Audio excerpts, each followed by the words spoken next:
बिस्मिल्लाहिर्रहमानिर्रहीम। वज़ाइफ मीडिया के मोअज़्ज़ज़ नाज़रीन, अस्सलाम वालेकुम वरहमतुल्लाहि वबरकातुहू।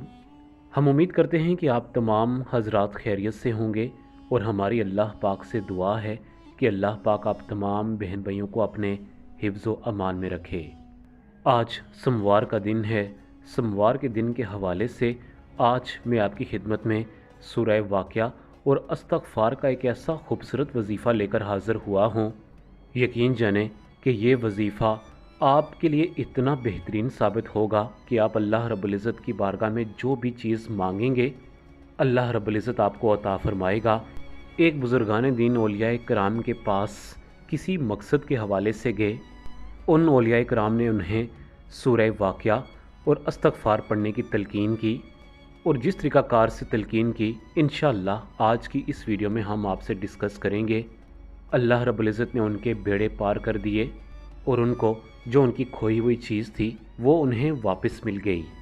प्यारे नाज़रीन, एक सहाबी का इस्तग़फ़ार के हवाले से एक छोटा सा वाक़या आपकी खिदमत में पेश करना चाहूँगा। उसके बाद हम आज के इस खूबसूरत वजीफ़ा की जानब चलेंगे जो इंशाअल्लाह आपकी ज़िंदगियों में तब्दीलियाँ लाएगा और आपको वहाँ से रिस्क देगा जहाँ से आपका वहम व गुमान भी ना होगा। नबी करीम सल्लल्लाहु अलैहि वसल्लम के हुक्म पर एक नौजवान सहाबी रोम से लड़ने के लिए गए। उस जहाद में वो सहाबी पकड़े गए, यानी कि वो शहीद नहीं हुए। दुश्मन ने उन्हें पकड़कर बेड़ियों में जकड़ लिया। वो दुश्मन मुसलमानों से इंतहाई नफ़रत करते थे। वहाँ के कानून के मुताबिक उनको बेड़ियाँ लगाकर एक अंधेरे वाली जगह पर रख दिया और अगले दिन फैसले का इंतज़ार करने लगे कि इस मुसलमान की कितनी सज़ा तयन होगी, उस हिसाब से इनको जेल में डाला जाएगा। इधर सहाबी के वालिदैन को ये खबर पहुंची कि उनका बेटा गिरफ़्तार हो चुका है। अब इनके वालिदैन इंतहाई परेशान हुए और दौड़े दौड़े नबी करीम सल्लल्लाहु अलैहि वसल्लम की बारगाह में हाज़िर हो गए कि ए अल्लाह के रसूल, हम पर बड़ी मुसीबत आम पहुंची है। हमारे बेटे को बदतरीन दुश्मन यानी कि रोमियों ने पकड़ लिया है और हमें इत्तला मिली है कि उनको बुरी तरह जंजीरों में पकड़ लिया है और वो सख्त परेशानी के आलम में हैं। नबी करीम सल्लल्लाहु अलैहि वसल्लम ने उनको दिलासा दिया और फरमाने लगे कि तुम इस्तग़फ़ार की कसरत शुरू कर दो, अल्लाह का डर अख्तियार करो, तकवा अख्तियार करो और फ़ौरन अभी से इस्तग़फ़ार करना शुरू हो जाओ।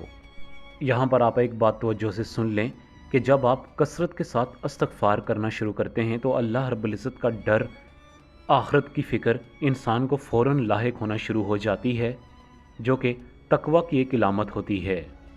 उस नौजवान सहाबी के जो वालिदैन थे उन्होंने इतना ज़्यादा इस्तग़फ़ार करना शुरू कर दिया कि वो सहाबी जो नौजवान बेड़ियों में जकड़े हुए थे वो ख़ुद फरमाते हैं कि मैं शदीद किस्म की बेड़ियों में जकड़ा हुआ था।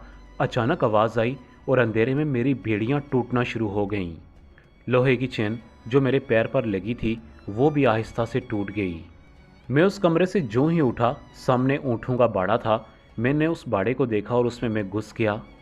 भागने की नीयत से वहाँ से मैंने एक ऊँटनी ली और उस पर सवार होकर मैं भागना शुरू हुआ।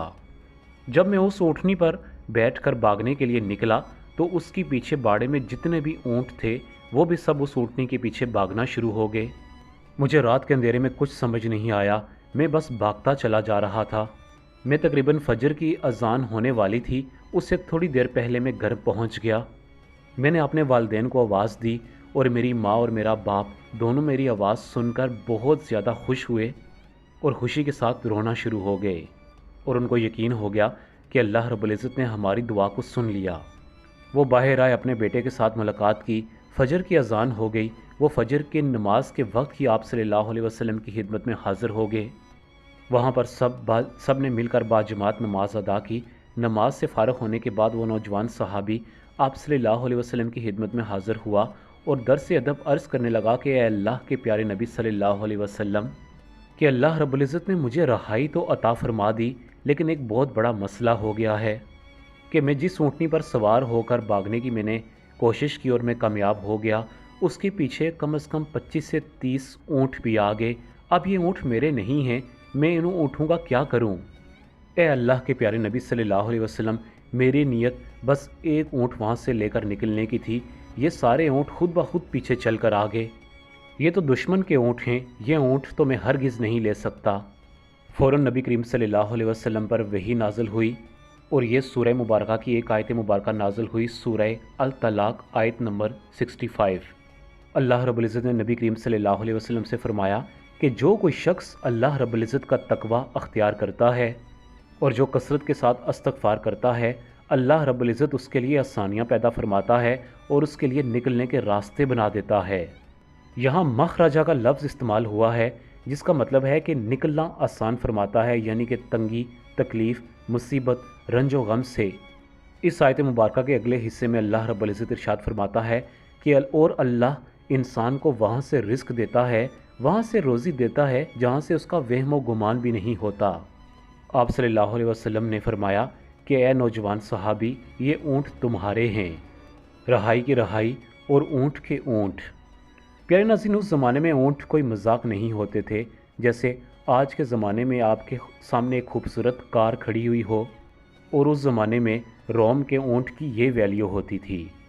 और सूरह वाक़या के बारे में तो आप बहुत अच्छे से जानते हैं कि हज़रत अब्दुल्ला इब्न मसूद अपनी बच्चियों को हमेशा सूरह वाक़या पढ़ने का कहते थे, क्योंकि सूरह वाक़या एक वाहिद ऐसी सूरह मुबारका है जो कि आपकी अगर रोज़ी तंग है तो आपकी रोज़ी में ये सूरह मुबारका बरकत फरमाती है। तिरमिज़ी शरीफ में दर्ज है कि आप सल्लल्लाहु अलैहि वसल्लम का एक मौका पर इरशाद मुबारक है कि जो शख्स असर और मगरिब के दरमियान सूरह वाक़या को पढ़ता है तो ऐसे शख्स की कभी भी रोज़ी में तंगी नहीं आती। अल्लाह रब्बुल इज़्ज़त हमेशा उसे कुशादा रिज़्क़ अता फरमाता है। अब यहाँ पर अगर इस हदीस पाक का मफ़हूम देखा जाए तो इसमें ये बात बिल्कुल साफ़ है कि आप सिर्फ़ रोज़ी के वास्ते सूरह वाक़या को नहीं पढ़ें, बल्कि आप अल्लाह रब्बुल इज़्ज़त की एक इस सूरह मुबारका को जानकर इस सूरह मुबारका को पढ़ें, यानी कि सवाब की नीयत के साथ पढ़ें और साथ में ये भी सोचें कि मेरे ज़िंदगी के मामलात अब अल्लाह के हाथ में हैं, वो जो चाहे मेरे लिए बेहतरीन फ़ैसला करे। तो ऐसे शख्स को अल्लाह रब्बुल इज़्ज़त बहुत अता फरमाता है। सोमवार के दिन आप असर और मगरिब के दरमियान 313 मरतबा इस्तग़फ़ार और साथ में एक मरतबा सूरह वाक़या अव्वल व आखिर 3-3 मरतबा दुरूद इब्राहिमी के साथ पढ़ लें। इसके बाद अपने दोनों हाथ आसमान की तरफ बुलंद करके आप अल्लाह रब्बुल इज़्ज़त की बारगाह में सच्चे दिल के साथ दुआ करें। यकीन जाने कि आपको आपकी जो भी खोई हुई चीज़ होगी वो आपको ज़रूर अता होगी और अल्लाह रब्बुल इज़्ज़त आपको गैब से वहाँ से रिस्क देगा जहाँ से आपका वहम व गुमान भी ना होगा। प्यारे नाज़रीन, इस्तग़फ़ार को अपने ऊपर लाज़म कर लें। हर वक्त इस्तग़फ़ार की आप कसरत के साथ इस्तग़फ़ार को पढ़ें। साथ में रोज़ाना मगरिब की नमाज के बाद या असर या मगरिब के दरमियान आप सूरह वाक़या को पढ़ें। इंशाअल्लाह आपके मामलात ठीक होना शुरू हो जाएंगे। प्यारे नाज़रीन, आज की वीडियो हमारी एक छोटी सी काविश थी। पसंद आने पर इसे अपने तमाम चाहने वाले दोस्तों को ज़रूर शेयर करें। इसी के साथ आप तमाम बहन भाई से इजाज़त चाहूँगा। अपना बहुत ज़्यादा ख्याल रखिएगा। अल्लाह हाफ़िज़।